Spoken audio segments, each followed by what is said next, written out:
after was I requested a consultation and I drafted a response to her email, but I didn't send it until I spoke to you.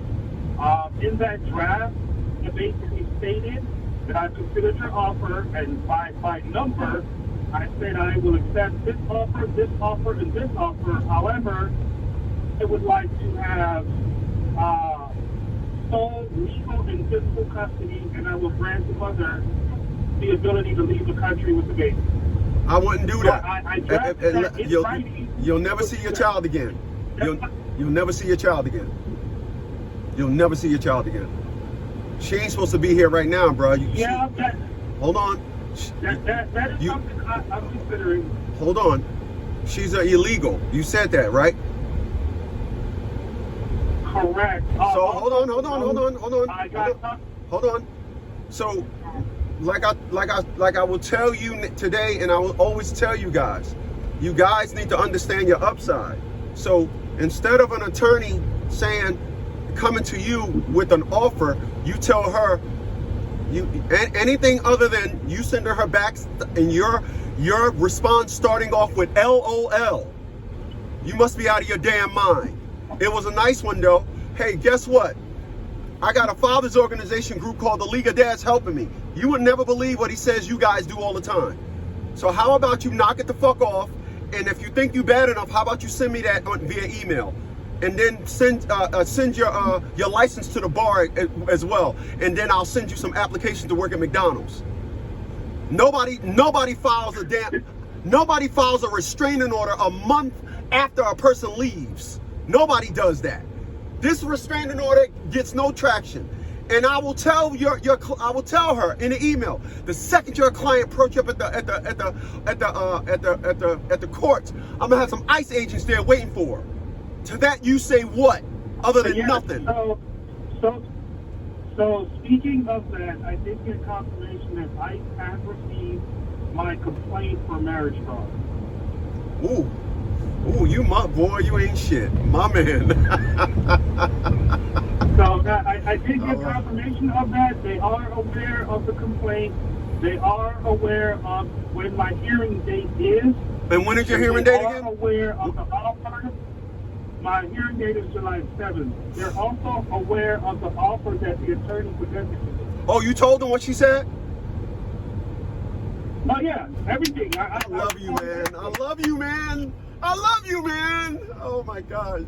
Hey, listen, man, let me tell you why I just said that. I just said that because I love it when you guys, you don't, when I said, I would have said, don't get me wrong, what you said was better because it's telling me where your mind is, and you haven't known even though you negotiated, that's really a non-negotiation stance.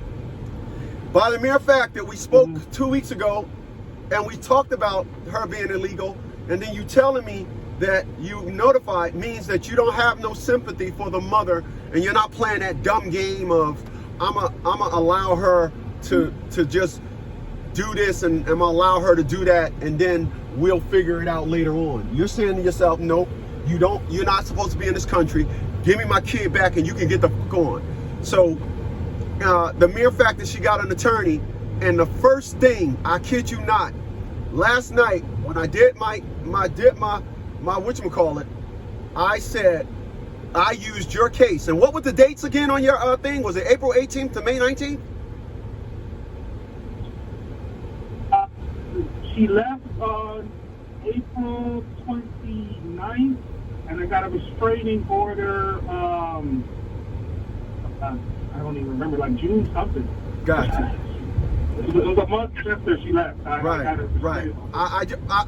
Okay. All right, so I threw the dates out there, but I knew it was a month. I knew what you told me, it was a month. And how ironic, she'll drop the restraining order if you give her, I'll sell you a $5 pencil for $1 million and give you 10% off. Yeah, I was actually shocked what the attorney said, because I know in my mind that that's illegal. You can't do that. Right. You can't do that, and you're basically validating that the protection order is false. Right. Right. Well, I So said, it- I said, and I will always say, you were in that situation when she left. Nothing was said, but I did say the protection order was, you said you was going to kill her family. Correct. I'm saying to myself, so this is, listen, I talk about Mary Bradley all the time, Atia Bradley's mother. Could Atia Bradley do anything to me about it? Could she? No. No, she can't. Her mother No. needs to. I can say Atia LaShawn Bradley. I should say Atia LaShawn Bradley.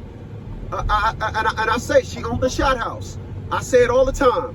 When you went and got a shot of liquor, she gave you a suck fuck. I say it all the time. Atia can't do nothing to me about that. She can't do nothing to me.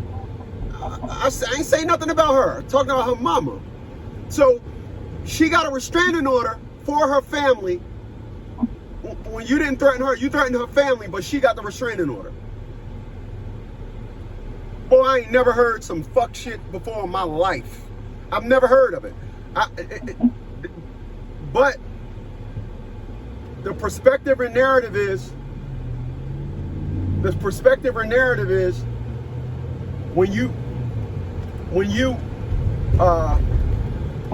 the perspective or narrative is when you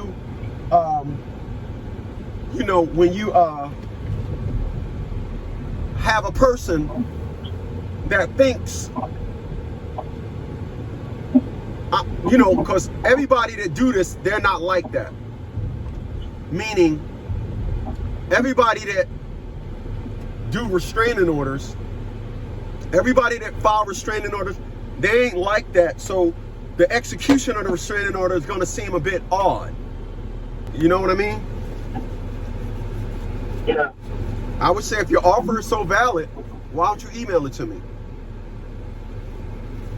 Mm-hmm. The energy that it takes for you to say, if that offer is so valid, email it to me. How much energy does that take? That is one sentence. However, the perspective and narrative and respect that you'll get behind it, of them knowing, you want them to go back to her and be like, he's not buying it. Everything. Well, can we say that he said he was going to kill me? I don't think this is going to work on him. Can I? You want them to make sure it's your turn to advertise to your child's mom via her representative that all this nonsense that you barking, honestly, it ain't working. It ain't working. I'm willing to drop the restraining order if you allow her to take the child out of country. You will never see that child again, bro. Never see that child again. Ever. You'll be running to the state general and they'll say there's nothing we could do. You'll be running back to family court and they'll be shrugging their shoulders. What do you want us to do? That's what's going to happen. Yep. I know. But I didn't send anything because I know I needed to speak to you first. So that's beautiful. That's what I did. So you said you drafted up an email? Yeah, I drafted up an email, but I didn't send it. Okay. You can forward it to me. You got our email address, right? Correct. Okay.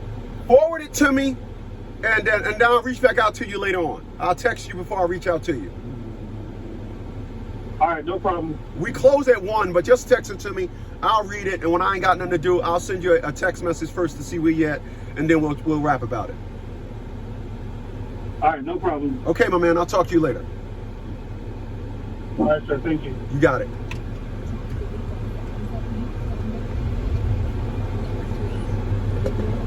This is what y'all go through, and this is what attorneys use restraining orders for.